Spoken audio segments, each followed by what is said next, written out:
Okay, well, this is the first night of CanadianBodybuildingRadio.com, and I'm Ron Partlow. Mike McLeod. I'm Steve King. And we're reporting from the 2009 Alberta Bodybuilding Championships.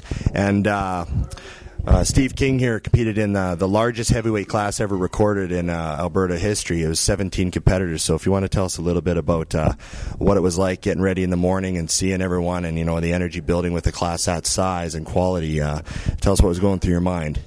A lot, it just plays with your mind. I mean, you look around the weight room and everybody's pumping up. There's 17 huge guys, anywhere from, 199 pounds all the way up to, 238 or so. And it's just a whole lot of muscle in one room, and I've never seen a class like this at the Alberta level. It's pretty amazing to have that many competitors, especially in the heavyweight class, and a lot of in-shape guys as well. Yeah, and were you confident? Were you thinking at that point, were you like, oh, geez, we're expecting to get top 5? What was going on? And when the call-outs were just about to get announced?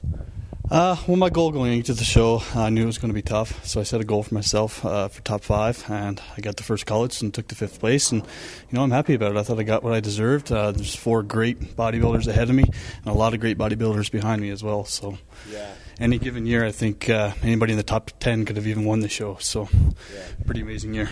And Mike, I know you and I were talking about the heavyweight class, and the reason we mentioned it is just because it was so deep, and we were talking about it in the morning, and I know you were sitting a lot farther back, and I was sitting a lot closer, and there was 2 guys that really seemed to stand out. One was obviously Jordan Janvier, who wound up winning the overall, and then the other one was Craig Bilodeau, I believe that's the pronounced, from Calgary. What were you seeing from where you were sitting with those 2 guys? Was it really clear they were battling, or? Oh, it was they were definitely the top 2 in that class. I thought Craig was a little harder than Jordan in the back, but Jordan ended up winning the overall. Yeah, I thought Jordan just had the muscle bellies were just too much. It became just more obvious the more they posed. What about the depth? I mean, Steve, you were probably one of the lighter guys in the class. And to come in top 5, do you think it was a combination of shape and structure, or was it condition, or what do you feel you had that got you there? Definitely conditioning, Ron did my diet again this year, of course, and I'm always coming down in shape. Weighed in at 205. I was probably on stage 209, 210. So, I was one of the smaller guys, but, again, my detail came through for me.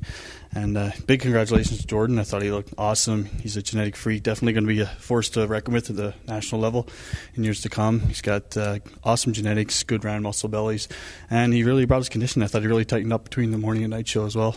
Yeah, and it's important to mention Jordan is a junior national champion too, so he knows what it's like to be there. Now, looking at the other classes, there were obviously some really close calls. What did you think, Mike, as far as how all the calls went generally?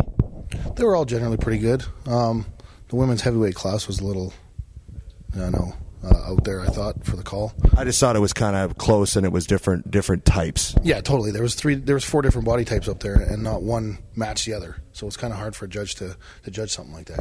Sometimes I think it's harder to judge a class that has 4 people than it is to judge a class that has 15, because when you have 15, you can kind of go with a theme. You go, well, the bigger, but when there's 4 people and they're all different, it can be harder. It's also important to mention the number of athletes in the heavyweights wasn't the only class that was stacked. There was also 12 light heavies, I believe, and it just kept getting all the classes were big all the way down. Was there any time that you thought the light heavyweight winner Yvon Lemire maybe had a chance? I honestly did. I thought he could have maybe taken the overall. He was a little light in the legs compared to Jordan, but his shape was. Well, I think everyone was. Very true. Jordan's legs are retarded. Yeah. But, I thought Yvon had a good chance to win in the overall, actually. He was in really good condition, and, he had a really good chance, I thought. Yeah, I thought it was the best he'd ever looked.